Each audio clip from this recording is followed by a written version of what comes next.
Seah, Hi. what's your favourite line from The Hidden Fortress? Oh, it's a girl, followed by an orchestral stab that was the most dramatic thing in the universe.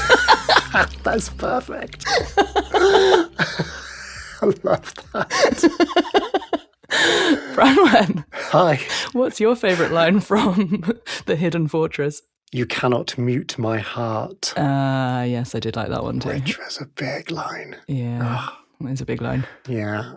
I think when I first watched the film, and I think this is the first time I've ever watched it. Is it? I don't think I'd seen it before. I think I'd seen bits of it before, but not the whole thing. Yeah. I didn't really notice the lines in the same way, I guess because I was reading subtitles. Yeah. And you know when a great line hits you because of the actor's performance, Yes. there's some kind of weird disconnect.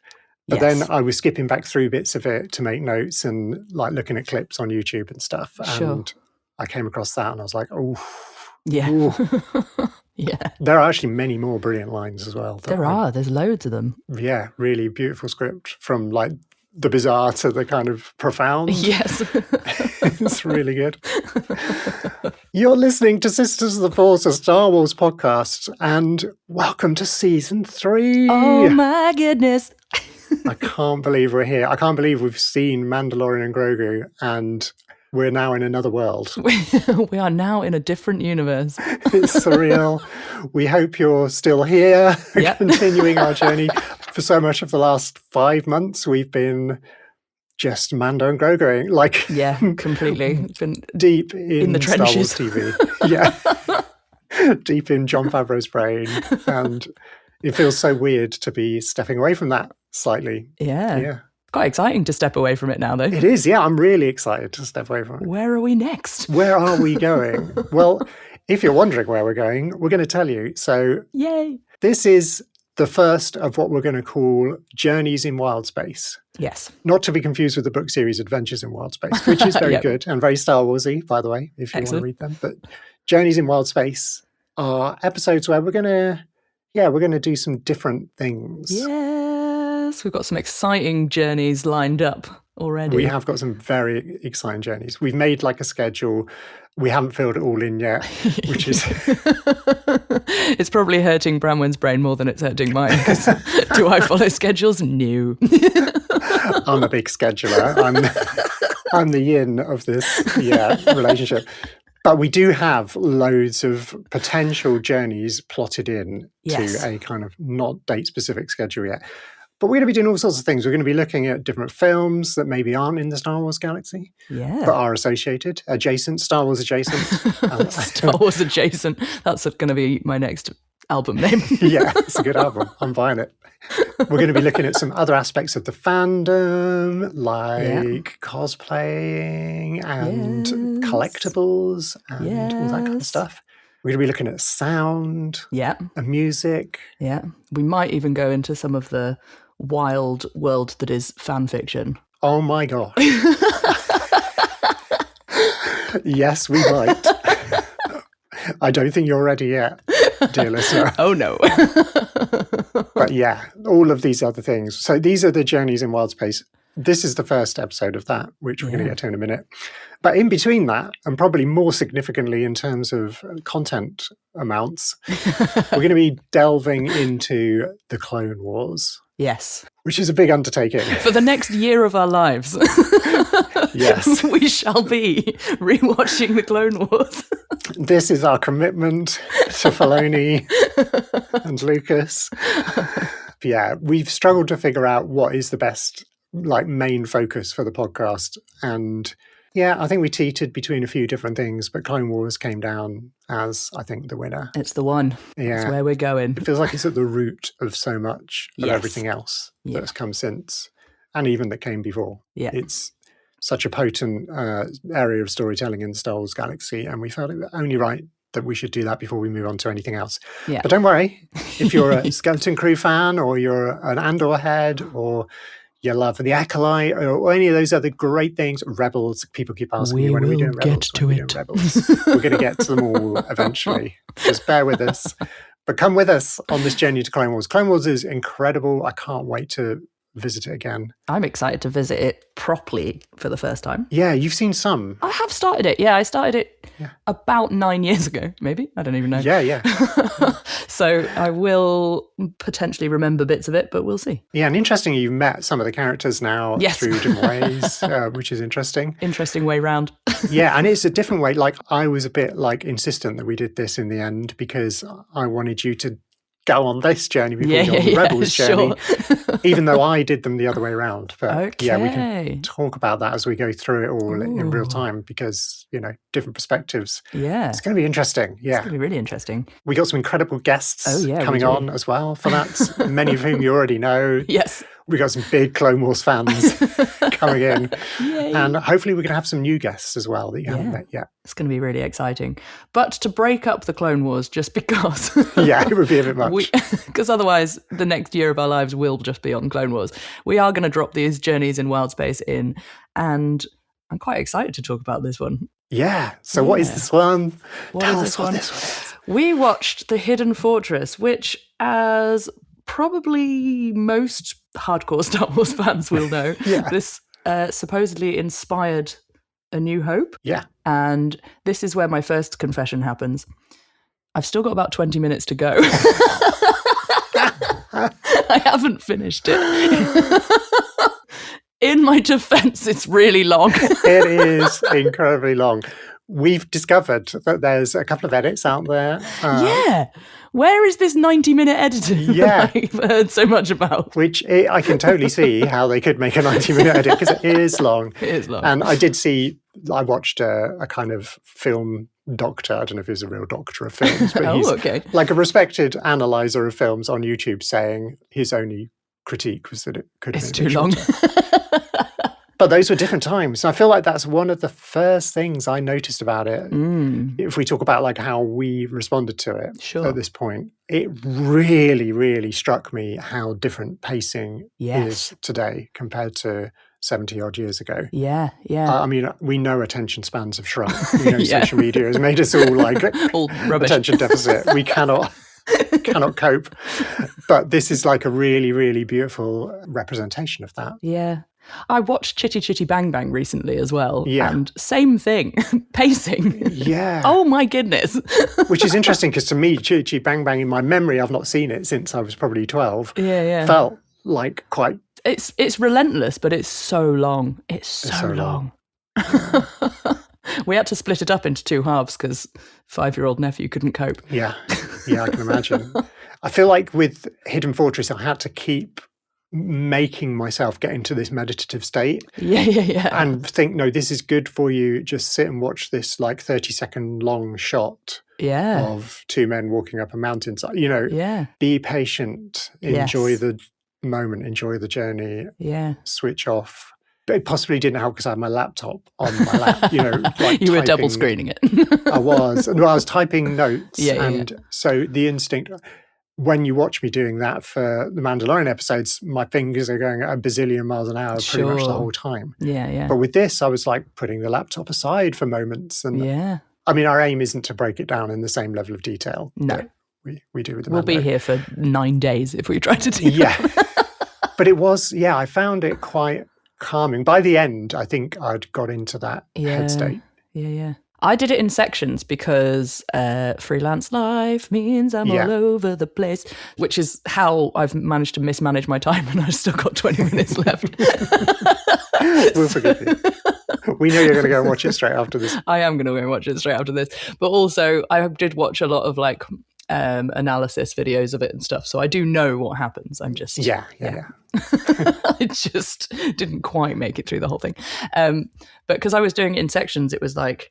I'll do this bit here and then life calls and I had to go and do something else for a bit and then like come back to it. And I did manage to find those kind of meditative states and I was really enjoying watching it and getting into how slow it moves. Yeah.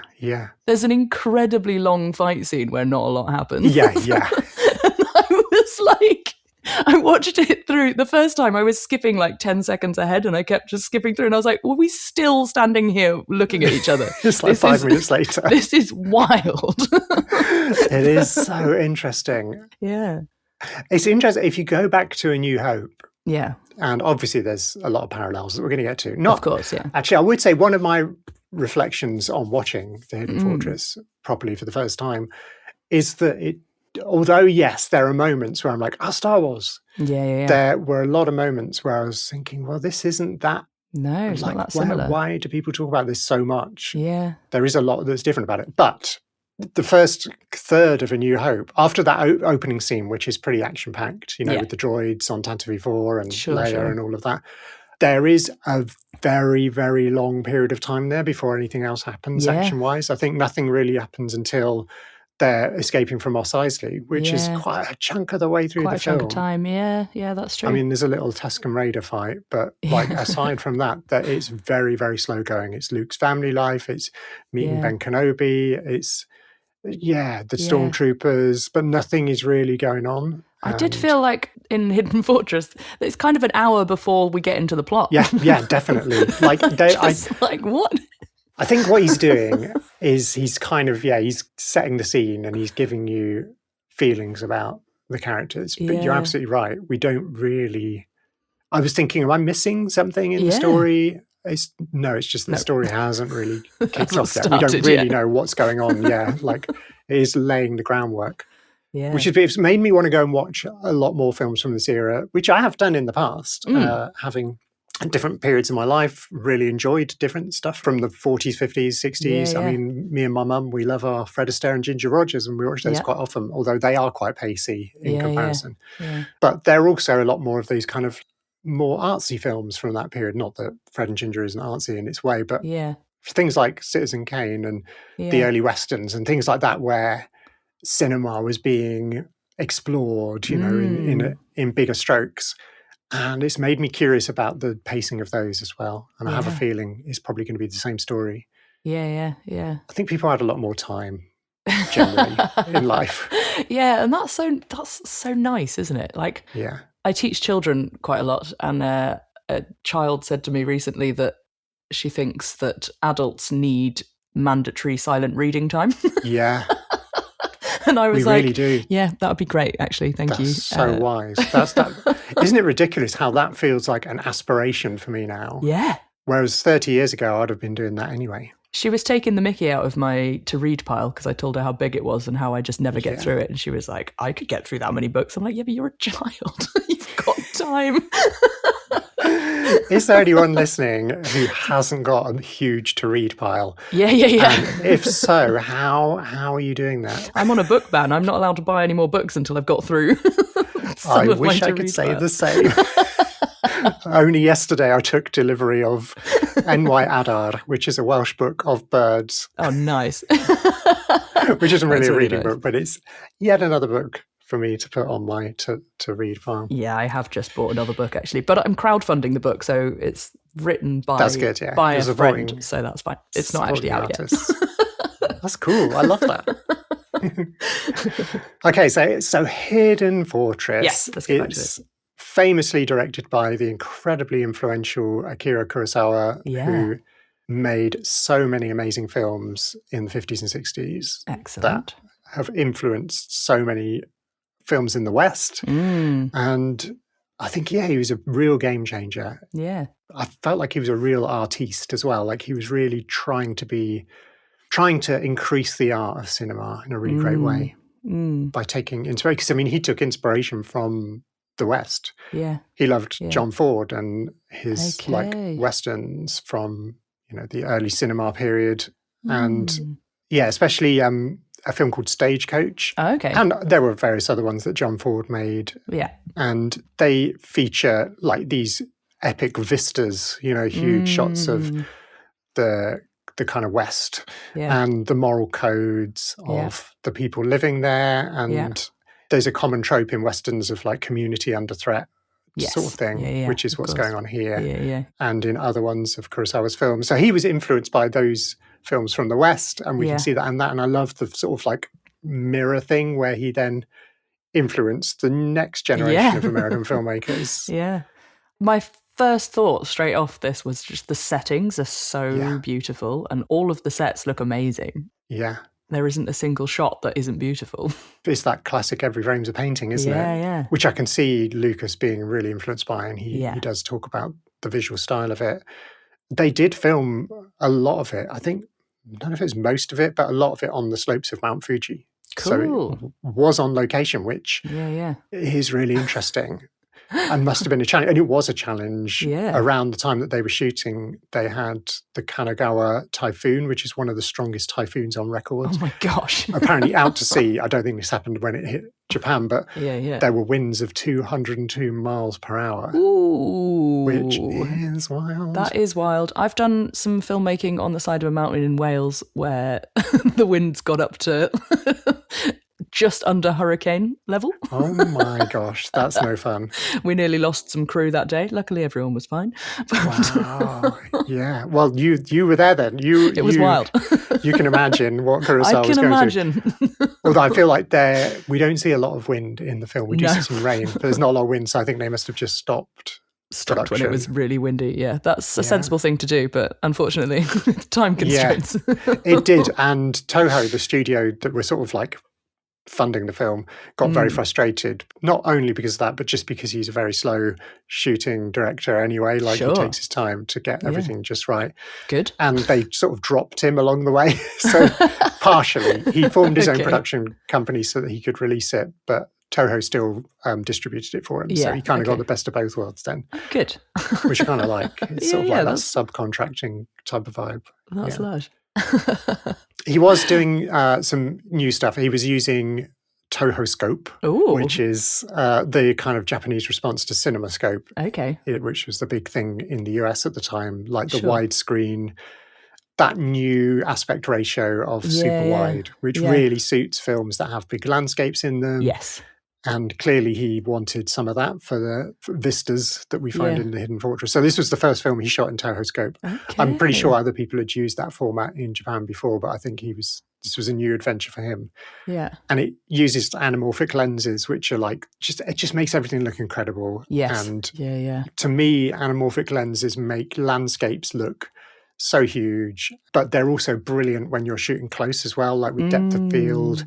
When you do rack focus, if you watch the kind of blurry stuff in the background of a kind of close-in shot and the focus racks, it changes focus. The focus seems to stretch vertically. If you're watching the background stuff, that's to do with anamorphic lens. It's the way the lenses are shaped, the way they're sort of the bulbous part of the glass. If I'm trying to describe it with my hands, which you can't it's an audio medium. Go and Google anamorphic lens. So he was trying to pioneer his own technique, I guess, in that way. And I'm sure he was doing that in direct response to John Ford and what he was doing there. Cool. Before we started recording, you were talking about some interesting sound. Oh my gosh. Technology stuff. Sound stuff. So one of the first things I noticed was our understanding of sound now. We know roughly how long we can loop for an audience not to notice. Oh, yeah. What is it? Is it like a minute and a half? It's a minute and a half. It's a minute and a half. If you've got kind of low level, as long as nothing too obvious happens in that minute and a half, you can loop a minute and a half and an audience will not notice. Obviously, they didn't kind of have the ability to do that back then. So a lot of the sound, the background sounds and stuff are much, much shorter loops. Oh, yeah. So you can hear them straight off the bat, which I always find hilarious. Wow, I didn't notice that. Oh my god! Yeah. It's so funny. There's a horror film. Oh, I can't remember which one it is. It's the one with the fish people that come and steal the women. Great. That was. I don't think I've seen that one. Creatures of the Deep, something like that. I don't know. Okay. So I can't remember when it came out. Possibly in the 60s. Oh, it's a vintage horror film. Yeah. Okay. Yeah. Late 60s, early 70s. But there's a 5-minute long kind of chase and screaming scene at the end, and it's a 20-second loop. And it drove me mad. That's wild. Like, I cannot cope with these. But that's so brilliant. I mean, that's in a horror film, that's perfect. Yeah. I was just like, I need to turn it down because the same 20-second loop of screaming is really my brain and I hate it. I did notice that also happens here, like the battle loops. Oh, yeah, like yeah. chanting and the battle loops. It's the same kind of really short loop. Interesting. And it didn't annoy me as much in this because it's not screaming. But yeah. And I think that visually there's so much going on in those scenes as so well. it's fine. Yeah, you can kind of distract you from it. Yeah. Anybody listen to the Star Wars audiobooks? If you do, and you listen to the ones that have got all the audio production, which is most of them, okay, because they've got loads of background sounds, like ambience, throughout the whole book, usually. Yeah. Oh, wow. But there's one that they use for whenever anybody goes to anything remotely like a cantina. And I'm guessing it's from the Lucasfilm archives, and it's probably the original loop from A New Hope, you know. Yeah, sure. But when you hear it in a book, it goes on for much longer because, you know, Mark Thompson or whoever it is reading the story to you, and it can take like 15 minutes to tell that bit of the story. So you're hearing the thing, and there's a couple of aliens in that loop that I've really come to love-hate, if you know what I mean. Yeah, I know exactly what you mean. It's such a weird thing, isn't it, when you get those loops? But yeah, if anyone is making ambience, minute and a half. Yeah, at least a minute and a half. At Try and go least for a minute and a half. Yeah, and it will protect everyone's brains. If you're layering different elements within an ambient loop, then loop them differently. So one bit is looping every like 1 minute 20, and then you've got another layer that's looping every 1 minute 40. They're not going to meet up again until 5 hours have gone by.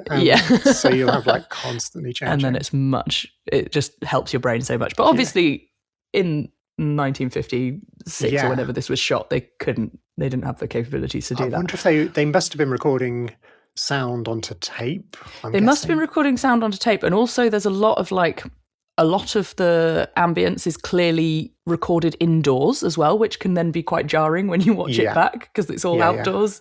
Like there was a chanting scene where they're joining up with the fire festival lot, and they're all chanting, but you can hear that the chanting was recorded inside and they're all outside. So it kind of hurts your brain a little bit. I'm working on a film at the moment, and my partner asked me what I'd achieved that day, and I was like, I've managed to do all of the little things that no one is going to notice. It's true. But if they're not there, people will notice. 100%. So our brains can do that now, obviously.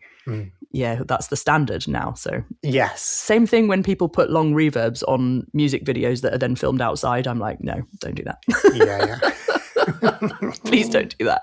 But anyway, there's that. But also the amazing thing about sound in the cinema around this time is they would use multi-speaker setups, but quite often there had to be someone there to mix it live. What?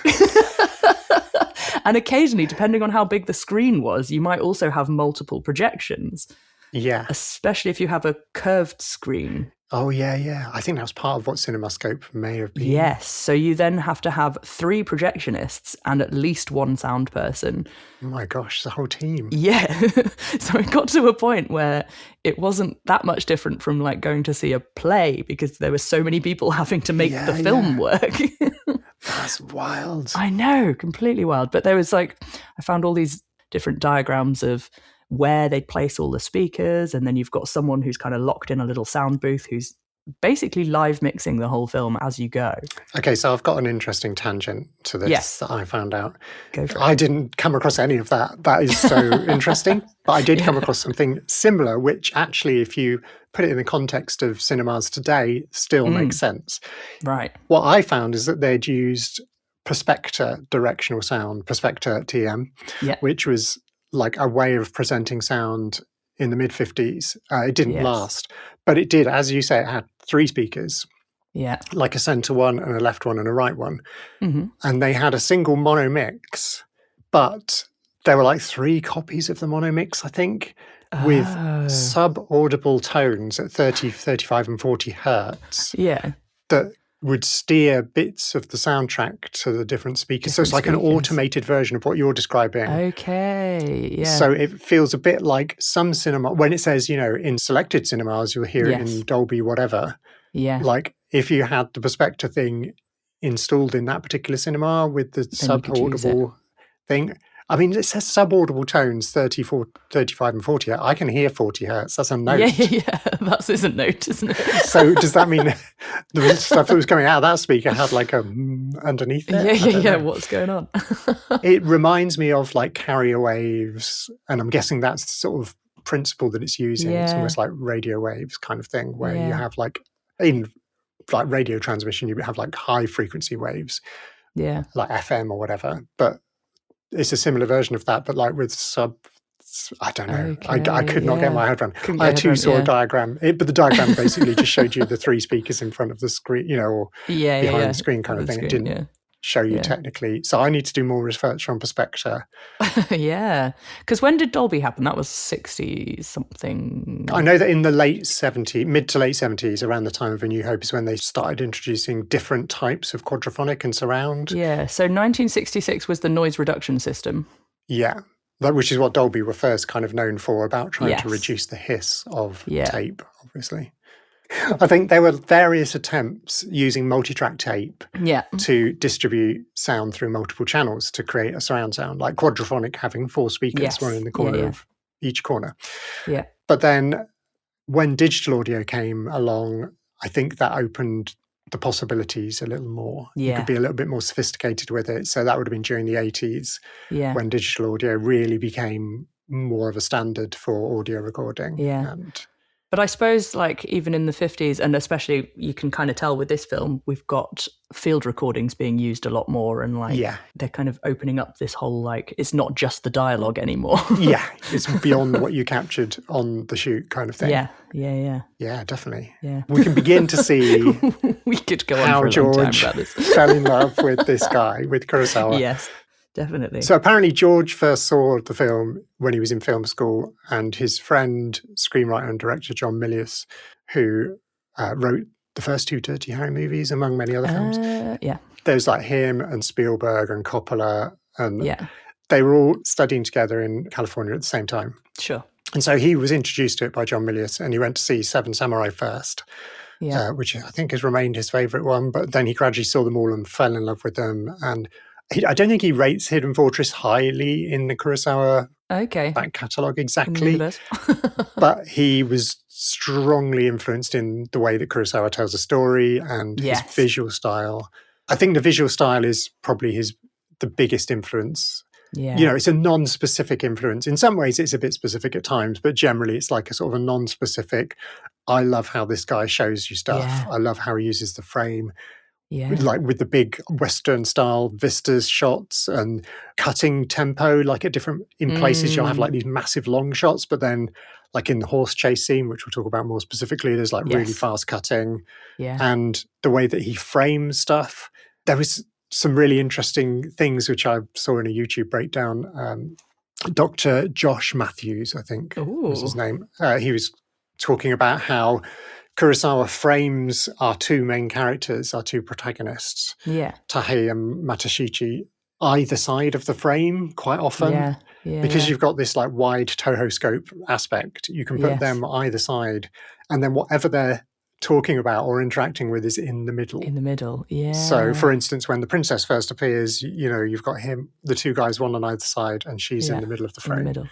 So I think Lucas liked that kind of stuff. I did find a little clip of Lucas talking about this visual influence, so maybe we should have a little listen to that. It's really his visual style to me that is so strong and unique, and again, a very, very powerful element in how he tells his stories. I think he comes from a generation of filmmakers that were still influenced by silent films, which is something that I've been very interested in, having come out of film school, that the visual and the visual graphics and the framing and just the quality of the images goes a long way to telling the story and setting the mood. And you're not going to find really a lot of filmmakers that have the facile quality with the medium that Kurosawa had. Yeah. Yeah. I love hearing Lucas paying respect to people. It makes me feel good. It gives me all the fuzzies. It is nice. It's interesting him talking about silent film kind of stuff, because there's a lot of that in the music. Like the music's doing a lot of the work. It is, yeah. Yeah, it's a character in the film, isn't it? In a way. Yeah. It's there's loads of kind of musical jokes. There's loads of musical storytelling happening, and it's yeah. Later in that interview, he was also talking about another visual technique that Kurosawa uses, where he uses long lenses to capture the kind of close-ups, the character shots. Sure. You know, there's so many different ways of filming a person. You know, there's so many different lens choices you can make.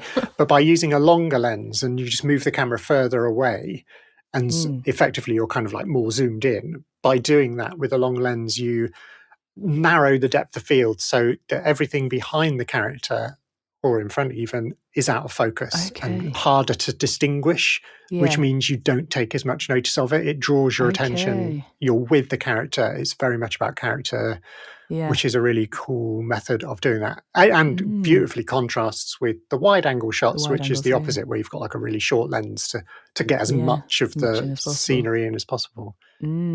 Super interesting. I know so little about cameras. It's something that unless you happen to embark upon that yourself as a technical person, you just take it for granted in the same way as loads of people just take sound for granted. And if you spend time, I have a entry level knowledge from the sort of film stuff, hobby filmmaking that I've done over the years. Do you know what? There's right at the beginning of Hidden Fortress, there's a scrambling up the mountainside bit, and I instantly remembered us making a short film, and you gave me your brand new camera and went, just climb up that quarry for me and get the shot from up there. And it literally was. Oh my God. I literally bought the camera like 2 days before. This was the first shoot of that particular film. We knew we were going to go on this adventure into the wilds of West Wales to film this character walking through the wilderness in a very Kurosawa style, to be fair. Yeah. And I remember getting out my old Canon XM1, which was the last of the mini DV video cameras, and realizing that it was glitching every time I tried to film anything, and that the quality was just terrible. It was in the early days of HD TVs, and I was like, I can't make this film on this tool. It's not happening. So I ordered a spangly new Sony HD camcorder.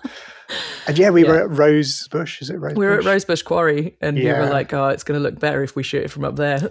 I'll tell you what, I feel like we were channeling the Hidden Fortress, because so many of the shots we got of our lovely Felix actor at that point were like Tahaya Matshichi, like climbing up the screen and then climbing down the screen.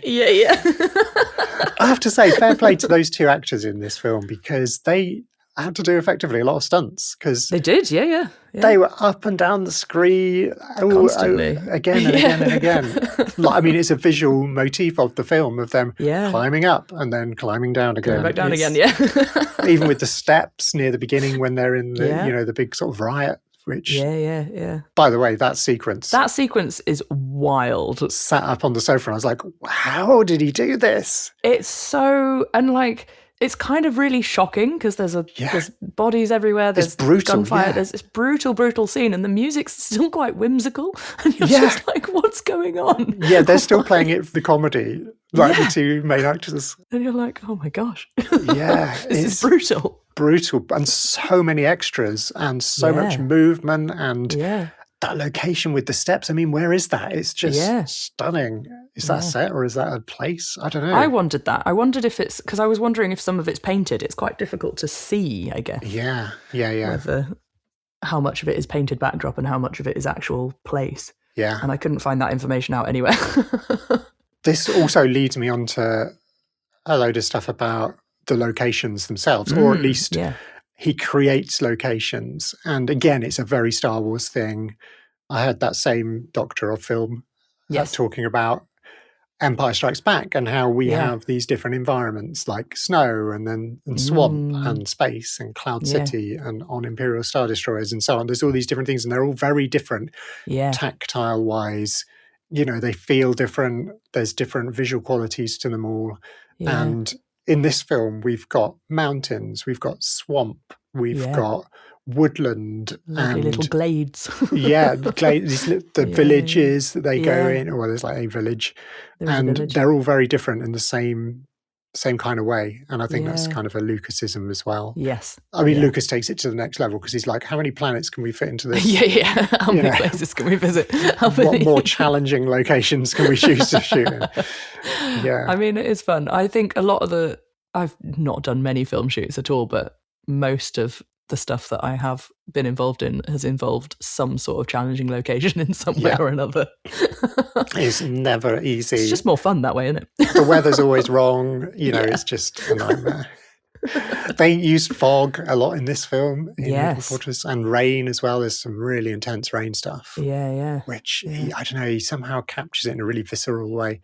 There was one bit of fog, like misty stuff in the woods towards the end where the soldiers are coming through, and they can hear there's constant horns being blown, like the kind of dissonant pitch horns, and it's very like the Gungans coming out of the swamps in The Phantom Menace. Oh, wow.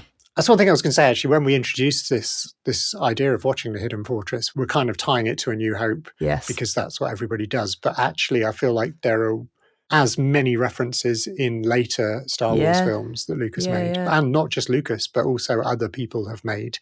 As we go along, we'll probably spot some of those things. Some more out.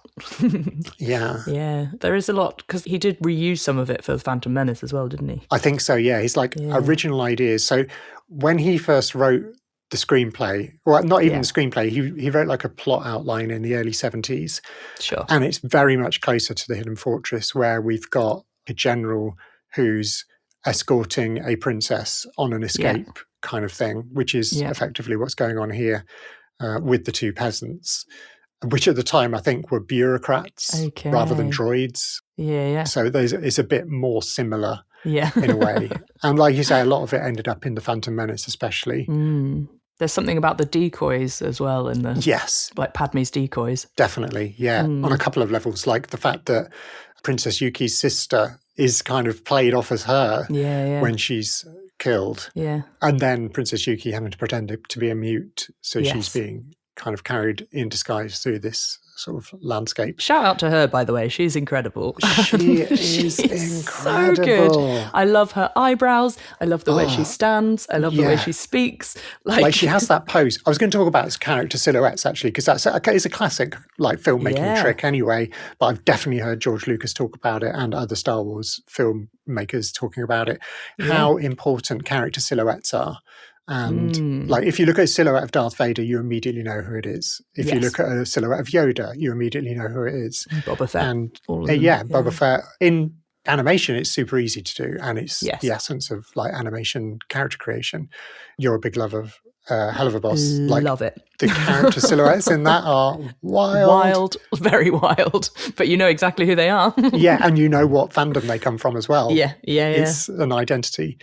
And in this, it's maybe not as obvious as it is with animated characters or characters with different species and stuff. But you've got the princess. Whenever we see her, it seems she's doing that stance where she holds the cane across in front of her with her legs apart, like which is a very characteristic stance. It's a power pose. It's not a traditional feminine pose. If we want to start talking about how the male gaze works and everything else, it's a unique, like, it looks like the letter A, the way she stands. It's very powerful.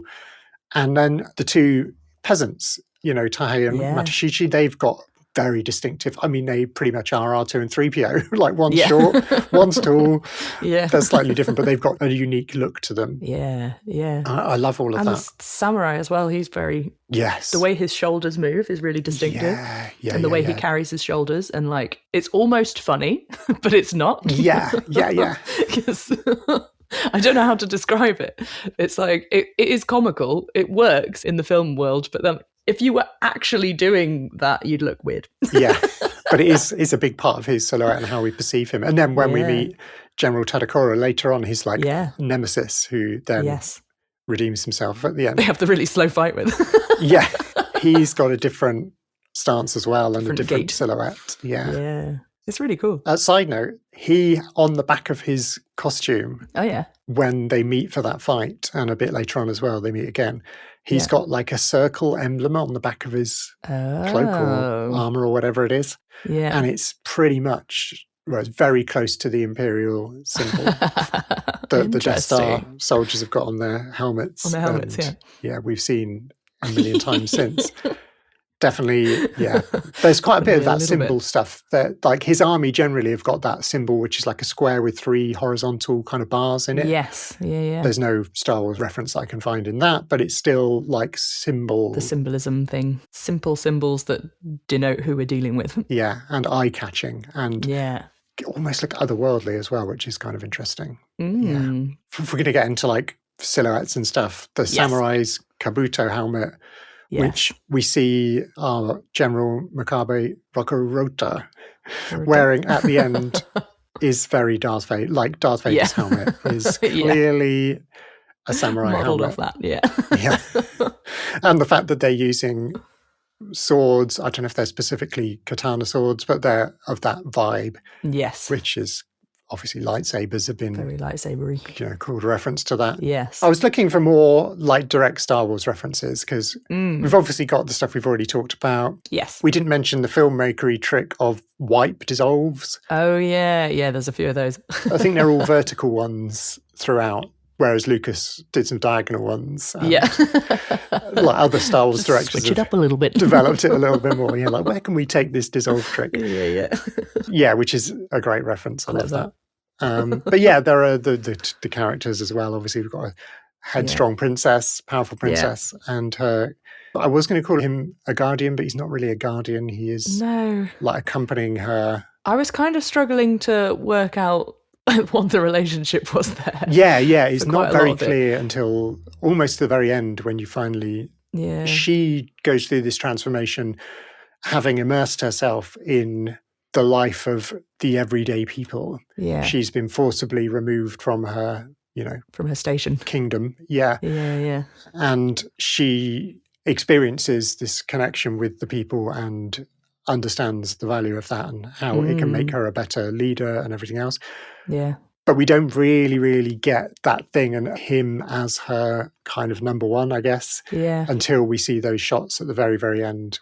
Which, by the way, the cinematography in those shots where it's just like perfectly framed, it's very, it's kind of a cross between the throne room scene at the end of A New Hope, where it's all very square and flat framing, but also Amidala, and many shots of Amidala in all her makeup and stuff. And the styling of Amidala is very much like the styling of Princess Yuki in her elements at the end there. Yeah. But let's dig into some of the other Star Wars connections. I was going to say New Hope connections, but I think it's like overall Star Wars connections. Star Wars in general, So there's some music references, which is obviously a John Williams thing. Widdly woos. Yes. There's some widdly woos. There is, and there's a very specific widdly woo of a flute theme, which is kind of Princess Yuki's theme, I think, that comes back again and again and again. And if you listen to the opening fanfare of A New Hope, at the end of the crawl, we get a little flute line, or a piccolo, I think it is, as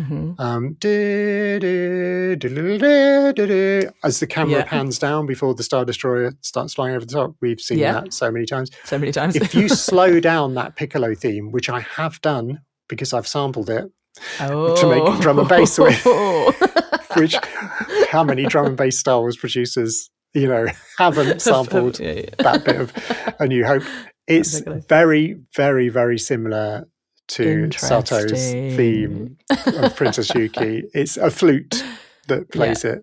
I presume that's what you mean when you say widdly woo. That is one of the things that I mean when I say widdly woo. The other thing that I mean when I say widdly woo is whenever it's quite tense, there's lots of widdly woos in Star Wars, and we've got the same kind of high widdly woos going on here. Whenever it's a bit tense. We came across some of them in The Mandalorian, particularly when Mando's fighting with Gideon at the end. The little string widdly woos in that case. Yeah, in this case, there's a diddly-doo, diddly-doo, diddly-doo, diddly-doo that happens quite a lot. Yeah. When I sing it sounds like a ringtone from the 90s. Those 90s ringtone composers, who are probably Japanese, by the way, will have watched some Kurosawa, I'm sure. That's true. Or at least listened to Sato's scores. I was really interested to hear how much of a hybrid score it is. It's got some Japanese instruments in and some Japanese melodic ideas, but is very Western as well. It's very classical Western orchestra. Yeah. Western classical, I should say. I think it's that way around. Whichever. And I can hear John Williams, although he doesn't directly reference it, there are definitely... Actually, no, come on, he does directly reference it. Does, the droids on Tatooine, I can't remember the name of the cue, but blam, blam, blam. Oh, yeah. Yeah, I know the which one. is a bassoon or a oboe. I can't remember which instrument it is. Yeah. We get quite a bit of that in the first half of this film. Yeah. I think they use bassoon and maybe bass clarinet. I think it's woodwind anyway. Obviously, Widdly Woos are my favourite thing. So I feel like it's quite minimal. Although there's a lot of music, and as we said earlier, the music's doing a lot of work in the film. It's quite minimal in themes. Like he uses the same stuff again and again and again. Yeah. There's lots of the comedy music as well. Yeah. Which that droid theme from the droid theme again. Yeah. Pure comedy.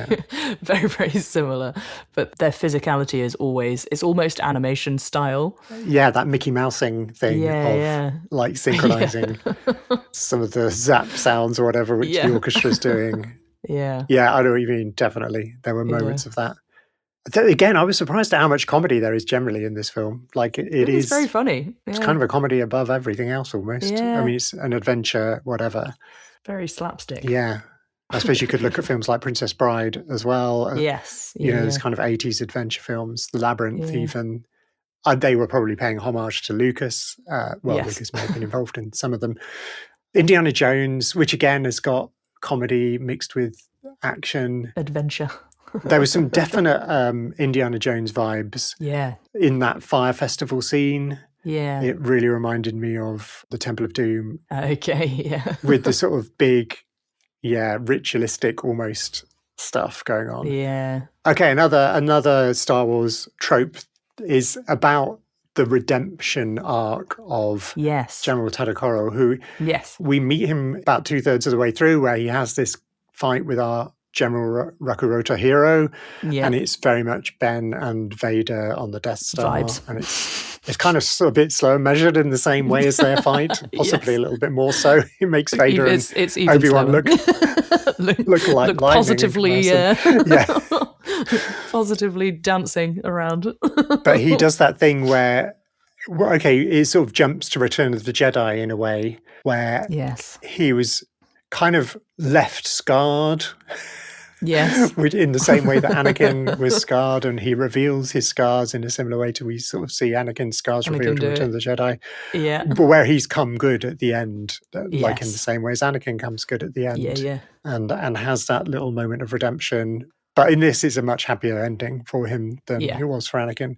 Yeah, where he becomes part of the new kingdom of Princess Yuki. Yeah, it's really nice. I wonder, were there other...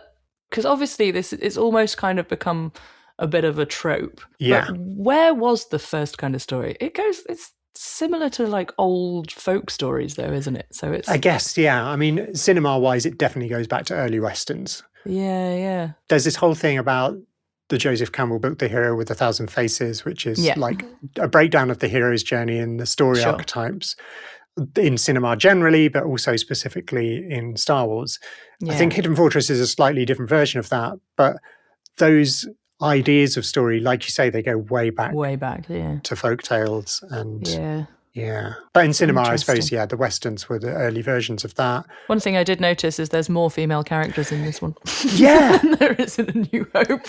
Yes. We've got a few more women going on here. I was kind of like shocked at, I've seen her referred to as a proto-feminist, Princess Yuki, and how she is as single-minded as Leia. And we love Leia. Like her appearance in the history of cinema at that point was phenomenal. Yeah. And shout out to Carrie Fisher for absolutely embodying that. All of it. But Princess Yuki was there. Yeah. Before, you know, and she goes through such a journey. She does. And although we could say that our protagonists are Tahaya Matasuchi, she is a massive part of the kind of what the story actually is about. It's about recovering your community, your kingdom, whatever you want to call it. Her moment of looking over the landscape and crying. Yeah. That really hit me hard, like her Yeah, performance. She's just And like that's- tears are rolling down her face. Juxtaposed with the woman who before that is going, she shouldn't have been raised as a boy. And you're like, I've never seen her cry. It's like, yeah, she's doing it in private. I mean, that's some serious storytelling of like Yeah. talking about gender roles and everything else at that time, Yeah. but showing that she is embodying both, that she has Yeah. the masculine and the feminine is Yeah. really powerful. Mm. And she owns it, and it's never taken away from her. No. And she sort of finds both sides of herself on her own in this journey and comes to embody them both when she retakes her position as a leader, as a princess. Yeah. There's that little conversation that they have when they're discussing how to get her. And she's kind of not involved in that conversation. Yeah, and they're discussing how they can get her to where they need her to be, how they can get her across enemy lines. She has to pretend to be mute.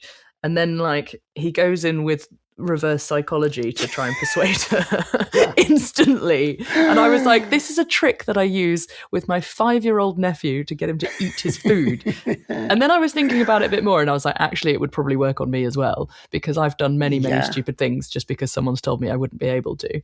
But then she came in and instantly went, you're trying to reverse psychology me. And I was like, fair play. I love her. From the moment she first appeared on the screen, every step of the way, I just loved her development as a character. She's fab. This was 1958. Why have we had to put up with decades of Hollywood male gaze bullshit? Exactly. We did not need to do this. No. We'd already established incredible female characters thanks to Kurosawa. And I'm sure other filmmakers, in the early days did some great stuff with female characters, but we just, where were they? Why did that not carry through into Hollywood? Why is it only now that we're finally coming getting back stories?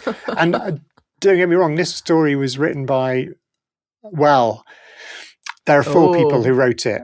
Okay. But I think they're all men. I don't know for definite. Standard. But still, they wrote a brilliant female character. Yeah. And was performed fantastically by Misa Uehara. She just did such a great thing. She was 21, I think, when this was filmed. I think she's supposed to be 16, I think, the character. I can't remember whether that's specified. She's playing a lot younger. She might have even been younger than that, I'm not sure. That's wild. In the same way as Amidala. There's kind of a very strong link. I think she's more like Amidala than she is Leia. Yeah. For sure. I mean, her sassiness is Leia. Like the comedy side of her is Leia, but her royalness and her personal journey is much more Amidala. And obviously visually she's very Amidala as well. Yeah. Her eyebrows are fantastic. Shout out to her eyebrows. Yeah. This might even be the second time I'm mentioning it today, but they're worthy of being brought up again. Being mentioned twice. As someone who has blonde eyebrows and I can't do anything with them, but I was very impressed. I have fairly significant eyebrows and always have done. Fairly Significant Eyebrows is also a great name for a band. Significant eyebrows. As a child, I was bullied about my eyebrows, but I have embraced them in my gender transition and, my journey in that. You've always got fantastic eyebrows. I've embraced them. Yeah, they are. Mine are invisible. We could draw them on. We could draw them on, but then it would look silly because I'm blonde. I mean, I draw mine on. I do have eyebrows. If I'm not wearing makeup, you can still see my eyebrows, but they are a fraction of what they are. After a few minutes with a Rimmel pencil, it's a big part of my. If I'm going to do the bare minimum, my mum talks about this as well. She does the same thing. If I'm going to do bare minimum makeup, eyebrows are the first thing. Yeah, eyebrows and mascara. Excellent. That's interesting. I feel like Princess Yuki would have said the same. She would. Mascara and eyebrows are a significant part of her look. She's awesome. Her resilience. They do that bit where they go into the town. They have to trick their way into the town. Yeah. You don't need to see his identification. Yeah, exactly. They go into the town. It's a whole ploy with let's just free up one of these gold bars that we're hiding to get us through the kind of blockade. Yeah. Definitely like going into Mos Eisley. And then we're in this hive of scum and villainy, which is, again, pretty brutal. Like the way they're just casually talking about child rape in a way, you know. Yeah. I mean, that's So a grim. recurring theme in this film, by the way, which didn't make me feel uncomfortable, but it's kind of presented in a way where it is supposed to make you feel uncomfortable, particularly in this scene. And they're in effectively what is the cantina scene. And her resilience during that and the way that she is determined to buy back one of her clan who's been enslaved, who then becomes an extra character is really awesome. And I kept waiting for them to like do something awful about her, and they didn't. She continues the story, which I was really happy to see. Yeah. And also becomes a part of their subterfuge, because now they're no longer a party of 2 men and a woman. Or 3 men and a woman. Yeah. They now have an extra woman. Yeah. Which throws off some soldiers. Oh, it can't be them because they've got 2 women. There's another woman. Yeah. It's definitely not them. That's not the people. Those aren't the droids we're looking for. It's not the people we're looking for. There's too many women.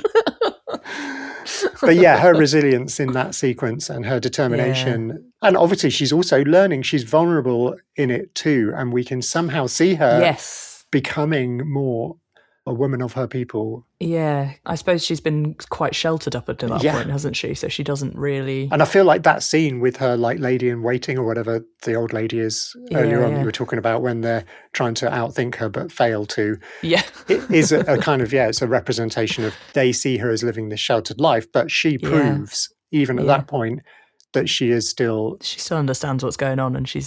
she's not as sheltered as she appears to. No. But she's not averse to growing as a person, and she's open to that.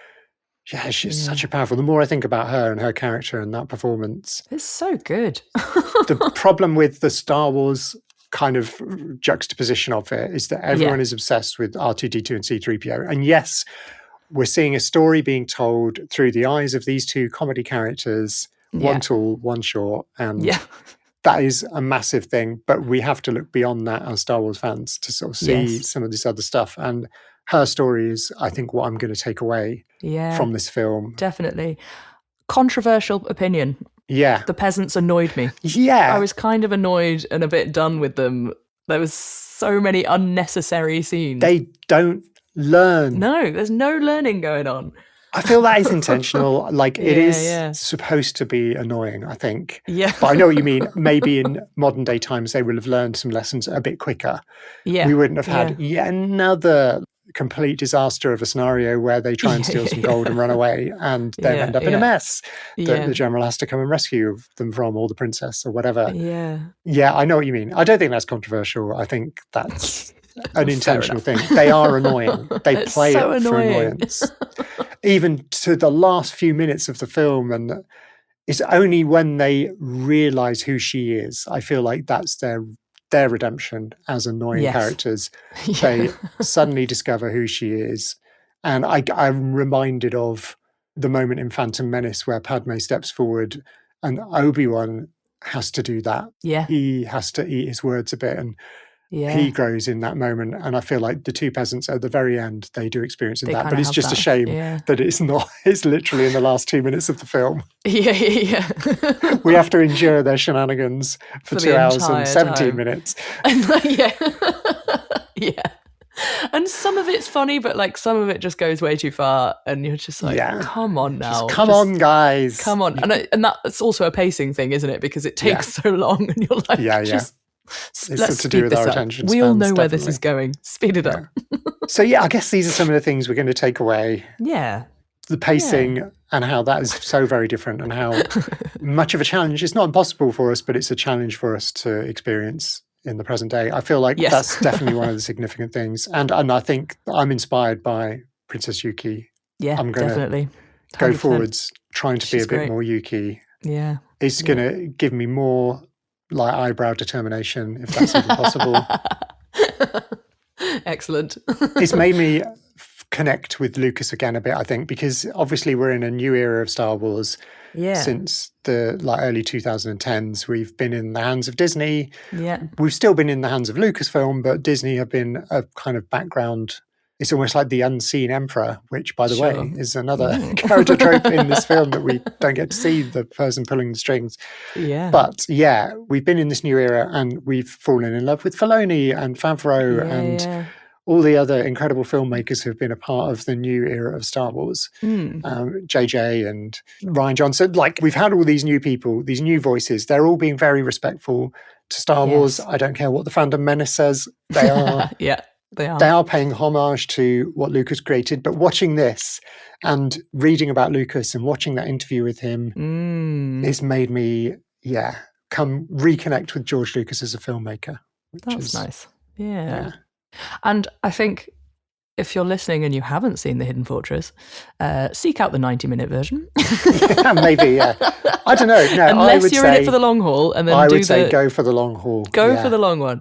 For the spiritual journey of it, for the reminding ourselves of attention spans and all of that. Yes, make yourself do it. Yeah. I'm really glad that it's not just me, because I was like, is this a me problem? Am I struggling with this? Because we're all struggling. I'm particularly bouncy, or what's that happens? Listener, give us some feedback. Tell us if you have watched it. Did you struggle with this as well? I feel like you're going to say yes, you did. Just to make me feel better. My terrible attention span.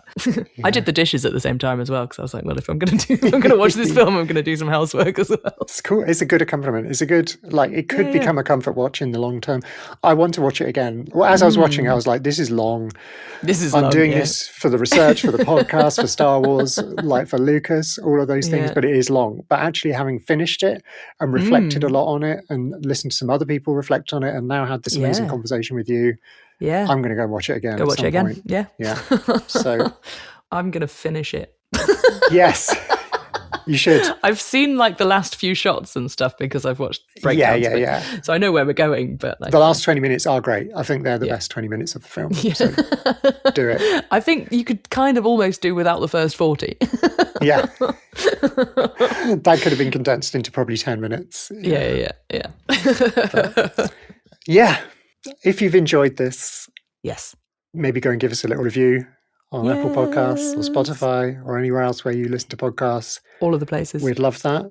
And if you've not done already, pretty sure you have by now, but if you haven't done, go and follow us on Instagram and Blue Sky. Yeah, all of the places. Facebook. Yeah. Go and join our little community of Star Wars lovers. Yay. And am I right in thinking our next episode is Clone Wars related? It is. The next episode is simply and specifically called Clones! ! We have a chat which is called that. Group chat of the same name.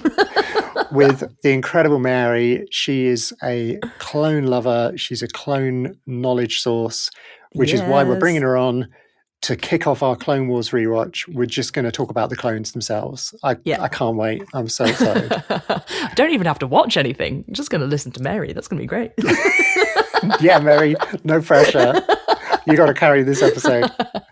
Just kidding. We have a plan. We've got lots of talking points. We've got characters that we're going to delve into. We've got planets that we're going to talk about and how the clones came to be and how they develop. It's going to be brilliant. Ooh, I'm excited. So come back next week to come on a little... There'll be less eyebrow chat in that one. Yeah, I don't think there's any kind of significant eyebrow stuff. You can't see the significant eyebrows. There may be. We'll find out. Okay. Come with us. But yeah, we will see you then for some clone talk. Thanks for listening. Bye.